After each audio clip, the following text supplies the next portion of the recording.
हमें बहुत फक्र है कि हम डफली गैंग वाले हैं। जिन लोगों की जिंदगी में सुर ताल की थोड़ी कमी है, उनको डफली से डर लगता है। मोदी जी को वहां पर एक मेडल दिया गया था, आप जानते हैं, एक मेडल मिला था उनको। ये मेडल ऐसा है जो टोटली फर्जी है, न कि मैंने पहना हुआ है। इसे कहते हैं कुफिया। ये फिलिस्तीन से आया है। ये फिलिस्तीन मैं गया था 2 बार नाटक करने के लिए, तो वहां से लेकर आया हूं मैं। ईरान पे हम हमला कर देंगे, जो उनका नेता है उसको मार देंगे, और देखना 2 दिन में ये लड़ाई जो है ऐसे खत्म हो जाएगी। खमेनी साहब का अभी फ्यूनरल हुआ, उसमें कितने लाखों लोग मौजूद थे। आपसे ये कहना चाहता हूं, डोनाल्ड ट्रंप जैसा इतना शक्तिशाली देश का नेता अगर एक छोटी सी फुटबॉल टीम से डरता है, अगर नेतन्याहू जिसके पास इतने बम और इतने मिसाइल है वो गाजा के बच्चों से डरता है, तो आप ये समझ लीजिए कि हमारे जो बैठे हैं वो कुछ नहीं है। ये हम पे इतना दमन क्यों करते हैं? क्योंकि डरते हैं। अभी पिछले दिनों आपने देखा कि 48 घंटे के लिए एक फिल्म आई थी सतलज नाम से। पहले उस फिल्म का नाम कुछ और था और उससे पहले कुछ और था। 4 साल लगा दिए, उसको पास नहीं किया सेंसर बोर्ड ने। वो आई फिल्म 48 घंटे के लिए आई बस, और उसके बाद में हट गई। और किन मुद्दों के लिए आप लोग आए हैं, क्या आपकी मांगे हैं, ये मैं भी जानता हूं, आप भी जानते हैं, तो मैं इस सब के ऊपर नहीं बोलने वाला। बात है डफली गैंग की, बात चल रही है आजकल।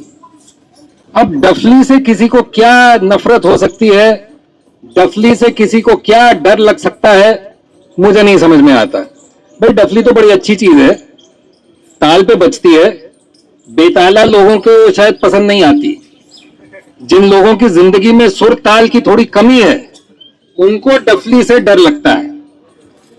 ऐसे लोगों को बहुत सारी चीजों से डर लगता है। डफली के गोल होने से भी इनको डर लगता है, क्योंकि डफली जब गोल है तो हमें याद दिलाती है कि दुनिया भी गोल है, और इस गोल दुनिया में बहुत सारी चीजें गोल हो रही हैं आजकल। मैं आपसे राजनीति की बात करने नहीं आया हूं, आज मैं आपसे खेल कूद की बात करने आया हूं। बहुत से नौजवान हैं यहां पर। अभी मैंने किसी को उस तरफ देखा था, रोनाल्डो का टी शर्ट पहने हुए 7 नंबर का। वो साथी है यहां या नहीं मैं नहीं जानता, नीले रंग का टी शर्ट था रोनाल्डो का। अब रोनाल्डो साहब की तो छुट्टी हो गई वर्ल्ड कप से, वापस लौट गए वो, लेकिन अभी वर्ल्ड कप तो चल रहा है। तो मैं आपसे ये, जैसे डफली गोल है, दुनिया गोल है, फुटबॉल भी गोल है। और जो लोग फुटबॉल देखते हैं, जो लोग आजकल क्या कुछ चल रहा है वर्ल्ड कप में उसको फॉलो कर रहे हैं, वो समझेंगे कि ये दुनिया कितनी गोल हो चुकी है और कितना इसको सीधा करने की जरूरत है। मैं आपको कुछ मिसालें देता हूं। अभी ईरान की टीम वर्ल्ड कप से बाहर हो गई। ये वर्ल्ड कप से बाहर क्यों हुई? 3 मैच खेले, तीनों मैचों में हारे नहीं, तीनों मैच ड्रॉ हुए। जो तीसरा मैच था उसमें आखिरी मिनट में आकर के गोल भी इन्होंने दागा, जिससे मैच जीत जाते हैं। रेफरी ने कहा नहीं नहीं नहीं, ये गोल हम नहीं मानेंगे, तो उसको नकार दिया गोल को। अब ये गोल को नकारने का क्या चक्कर है? वो गोल अगर नहीं नकारते तो ईरान अगले राउंड में पहुंच जाता। जो प्रिलिमिनरी राउंड थे वहां से राउंड ऑफ 32 में पहुंच जाता ईरान। और ये इनको बिल्कुल गवारा नहीं था। क्यों नहीं? क्योंकि आप जानते हैं ईरान के ऊपर हमला किया अमेरिका और इजराइल ने मिलकर के। हमारे यहां अगर किसी से पूछो भाई क्या चल रहा है, कहते हैं जी वो स्ट्रेट ऑफ हॉर्मुज को रोक दिया ईरान वालों ने, उसकी वजह से हमारे यहां पर पेट्रोल के दाम बढ़ गए, बहुत दिक्कत हो रही है। किसका दोष है ये? किसने रोका स्ट्रेट ऑफ हॉर्मुज से शिप्स को आने जाने के लिए? ईरान के ऊपर ये नौबत क्यों आई? क्योंकि डोनाल्ड ट्रंप ने ये किया, उसने हमला किया। डोनाल्ड ट्रंप के पीछे कौन खड़ा है? बीबी नेतन्याहू, इजराइल का प्राइम मिनिस्टर। जंग शुरू होने से 2 दिन पहले नेतन्याहू से कौन मिलने गया था? उनके बेटे, चाय वाला, उनके बेटे। मोदी जी को वहां पर एक मेडल दिया गया था। आप जानते हैं, एक मेडल मिला था उनको। ये मेडल ऐसा है जो टोटली फर्जी है, नकली मेडल है। आज तक इजराइल ने ये मेडल किसी को नहीं दिया, और हमें यकीन है कि आज के बाद भी किसी को नहीं देंगे, क्योंकि जो मेडल मोदी जी को मिला है वो कोई और लेने के लिए राजी होगा या नहीं होगा हमें नहीं मालूम, है ना। लेकिन खैर, अब ये फीफा जो वर्ल्ड कप कर रहा है, फीफा वालों ने भी एक मेडल दिया। वो किसे दिया? ट्रंप को दिया। ट्रंप को चाहिए था नोबेल प्राइज, पीस प्राइज चाहिए था उसे। जब पीस प्राइज नहीं मिला तो फीफा ने बोला कि हम दे देते हैं आपको पीस प्राइज। ऐसी क्या बात है? तो एक नया सा एक पीस प्राइज उन्होंने आविष्कार किया और वो दे दिया ट्रंप को। अब ये सारी बात क्यों हो रही है? बात यह है कि अमेरिका और इजराइल ने मिलकर के जिस देश के ऊपर हमला किया, वो देश अगर वर्ल्ड कप में आगे बढ़ेगा तो इनकी नाक कटेगी, और इनको बहुत डर लगता है इस बात से। ईरान की टीम 3 मैच खेली और तीनों मैच में नहीं हारी। ये कितनी बहादुरी की बात है, ये समझना बहुत जरूरी है। ईरान के साथ क्या क्या नहीं किया इन्होंने, कितनी साजिशें की। पहले तो कहने लगे इनको आने नहीं देंगे, फिर कहने लगे अच्छा ठीक है देखते हैं आएंगे कि नहीं आएंगे। इनको वीजे मिले 10 दिन पहले, वर्ल्ड कप शुरू होने से 10 दिन पहले इनको वीजे मिले अमेरिका में आने के लिए। जो टीम के वीजे थे उसके अलावा जो उनका स्टाफ होता है पूरा, जिसमें डॉक्टर होते हैं, फिजियोथेरेपिस्ट होते हैं, ये वो वगैरह और लोग होते हैं, उनमें से 15 लोगों का वीजा मिला ही नहीं। जो उनके मैनेजर थे उनका वीजा नहीं मिला। फिर इनसे कहा कि भाई आपका बेस जो है वो अमेरिका में नहीं हो सकता, आपको मेक्सिको में रहना पड़ेगा। हर बार मैच खेलने के लिए अमेरिका आइए और मैच खत्म होने के 1 घंटे बाद प्लेन में बैठिए और वापस जाइए। अब आप सोचिए, फुटबॉल का मैच खेलना कोई मजाक नहीं होता है। हर मैच खेलने के बाद में हर खिलाड़ी के लगभग 4 से 5 किलो उनका वजन कम होता है मैच के बाद। मैच से पहले और मैच के बाद अगर उनका वजन लें तो आप देखेंगे, एवरेज बता रहा हूं आपको, ये 4 से 5 किलो एवरेज वजन कम हो जाता है। इतना एफर्ट लगता है फुटबॉल खेलने में। अब ये कह रहे हैं कि मैच खत्म करके उसी दिन रात को आपको वापस जाना है मेक्सिको।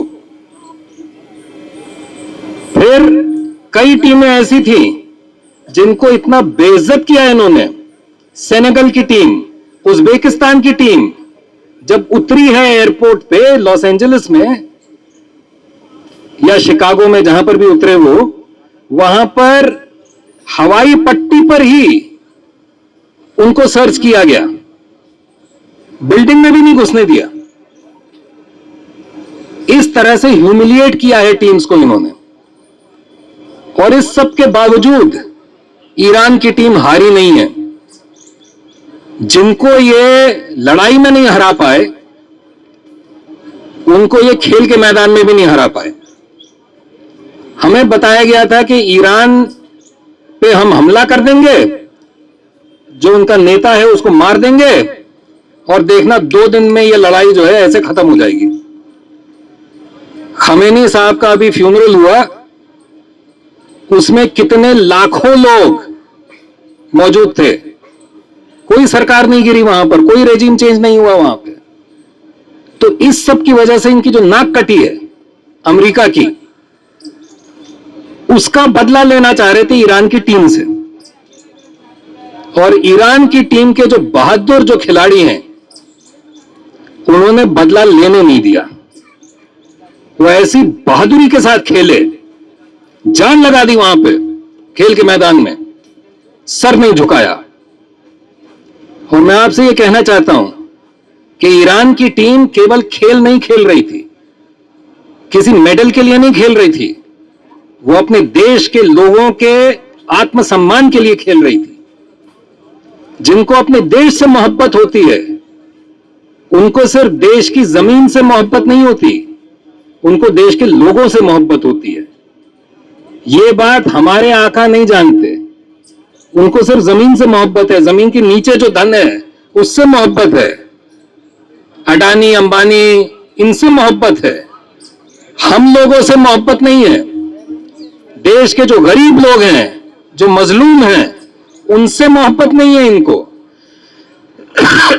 तो ईरान के ये बहादुर खिलाड़ी अमेरिका में जाकर के ये सारे के सारे जो ह्यूमिलिएशंस थे, ये सब कुछ फेस करते हुए बहादुरी से वहां पर खेले और बिना हारे लौट के आए।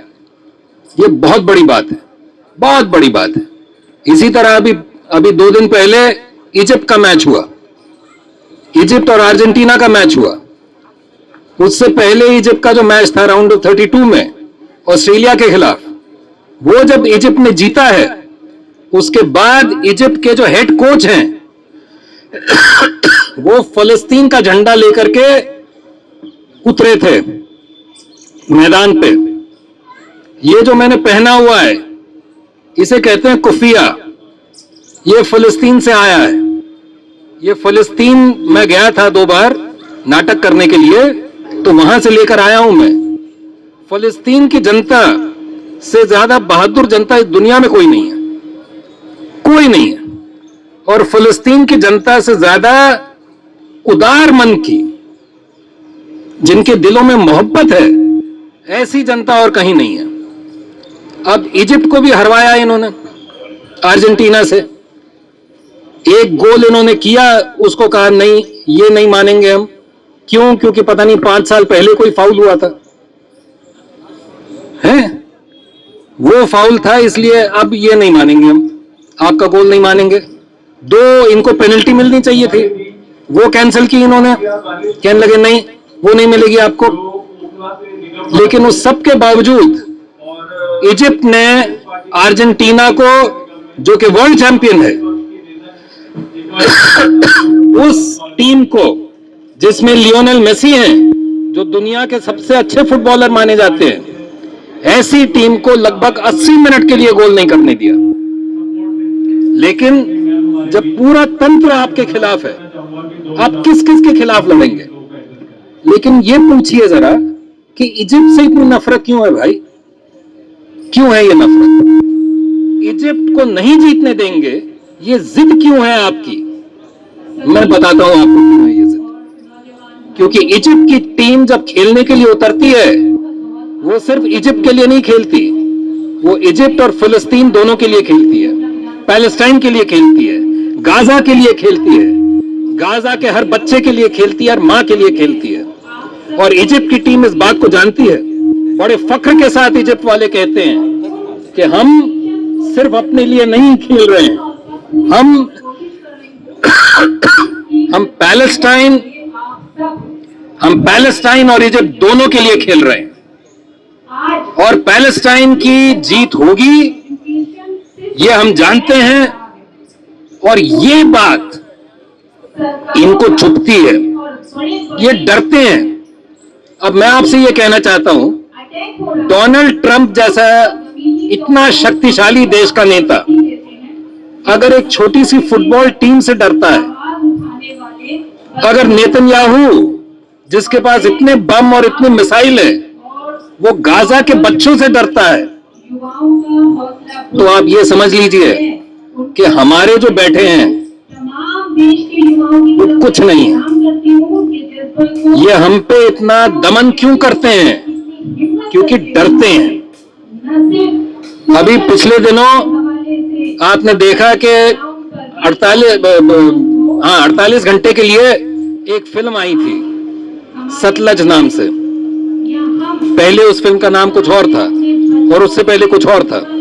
4 साल लगा दिए, उसको पास नहीं किया सेंसर बोर्ड ने। वो आई फिल्म, 48 घंटे के लिए आई बस, और उसके बाद में हट गई। उसका कोई खुलासा नहीं है आपके सामने, इस देश की जनता के सामने कोई खुलासा नहीं दिया है कि क्यों हटाई गई वो फिल्म। कोई कानून है जो कहता है कि ये नहीं हो सकता? नहीं, बस धमकी दे करके हटा दिया। क्यों भाई? जिस जमाने की बात कर रहे हैं, ये पंजाब में जो कुछ हुआ, जिस चीज का खुलासा इस फिल्म में है, जो दिखाया है फिल्म में, जो कि अच्छी तरह से डॉक्यूमेंटेड रिकॉर्ड्स हैं उसके, कैसे लाशों को जलाया गया, फॉल्स एनकाउंटर्स में लोगों को मारा गया। ये जब हुआ 90 के दशक में, तब तो आपकी सरकार नहीं थी। आपकी सरकार तो नहीं थी, आप तो पंजाब में नहीं थे, तो आपको फिर क्या दिक्कत है? क्यों नहीं दिखाना चाहते ये फिल्म आप? क्योंकि समझ लीजिए, चाहे जिसने भी दमन किया था, एक दमन करने वाला और दूसरा दमन करने वाला हमेशा भाई भाई होते हैं, चोर चोर मौसेरे भाई होते हैं ये। वहां पर अगर सच्चाई सामने आई, पिछली सच्चाई, तो कोई ये भी पूछ सकता है कि भाई आज क्या हो रहा है, आप क्या कर रहे हैं, कहां कहां क्या क्या कर रहे हैं। मैं फिर से एक बात आपसे कहता हूं कि ये लोग डरते हैं, ये सच से डरते हैं, झूठ बोलना चाहते हैं, झूठ को सच बनाना चाहते हैं। लेकिन क्या है कि सच जो है ये पानी की तरह होता है, बहता है, जहां रास्ता मिलता है वहां से वो निकल देता है, पानी की तरह। आप जितनी गर्मी कर लीजिए, भाप बन जाएगी, उड़ जाएगा पानी, लेकिन फिर बारिश करेगा, आप रोक नहीं सकते उसे। और मैं आपसे ये कहने के लिए आया हूं बस कि आप लोग यहां पर जिस अभियान में जुड़े हुए हैं, जिस संघर्ष में जुड़े हुए हैं, आप उस पानी की तरह हैं, जो आपके ऊपर दमन अगर होता है, भाप बन के उड़ जाइए और फिर बादल बन के इन पे गरजिए और बरसिए। और हमारे अंदर ये ताकत है करने की, क्योंकि हम सच के नुमाइंदे हैं, सच हमारे साथ है। ये लोग जो झूठा इतिहास बना रहे हैं, मनगढ़ंत नाम बता रहे हैं, अभी किसी ने याचिका दायर की है कोर्ट में कि ताजमहल भी पता नहीं कुछ पहले कुछ और था, जो भी था। अब वो कह के भी मुझे, कहते हुए भी मुझे शर्म आती है, मुझे हंसी आती है। वो अगर मैं कह दूं हंसने लग जाऊंगा मैं, तो मैं तो कहता ही नहीं है सब। तो ये इस तरह के झूठ मनगढ़ंत चीजें कब तक चलेंगी भाई? कब तक चलेंगी? नहीं चलने वाली हैं। सच के सामने आपको झुकना पड़ेगा, और इसी सच को स्थापित करने के लिए, इसी सच को यहां पर जोर से खुल के बोलने के लिए आप सब लोग आए हैं। यहां पर बहुत बहादुरी से आपका यह आंदोलन चल रहा है, और उसके साथ एकजुटता जाहिर करने के लिए आज मैं आया। ये डफली जो गोल है, और फुटबॉल जो गोल है, और ये दुनिया जो गोल है, ये गोल दुनिया जो यहां से शुरू होती है, वो फिर यहां पर लौट के आती है। तो आप ये ना समझिए, इससे पहले बहुत से शासक ऐसे हुए जिन्होंने इस गोल दुनिया को सपाट करने की कोशिश की, कोई नहीं कर पाया, ये भी नहीं कर पाएंगे। तो इसीलिए हमें बहुत फक्र है कि हम डफली गैंग वाले हैं, क्योंकि डफली लोगों की जिंदगी में संगीत लाती है, सुंदरता लाती है, लोगों को एकजुट करती है, लोगों को हाथ और मुट्ठी उठाने के लिए प्रेरित करती है डफली। और जो लोग इस दुनिया को सपाट करना चाहते हैं, उनको याद दिलाती है डफली कि ये दुनिया गोल है बाबू। तो इतनी बात कह करके आप सबका बहुत बहुत शुक्रिया। खबरों में बने रहने के लिए फोरम 4 को सब्सक्राइब करें और नोटिफिकेशन पाने के लिए बेल आइकन दबाएं।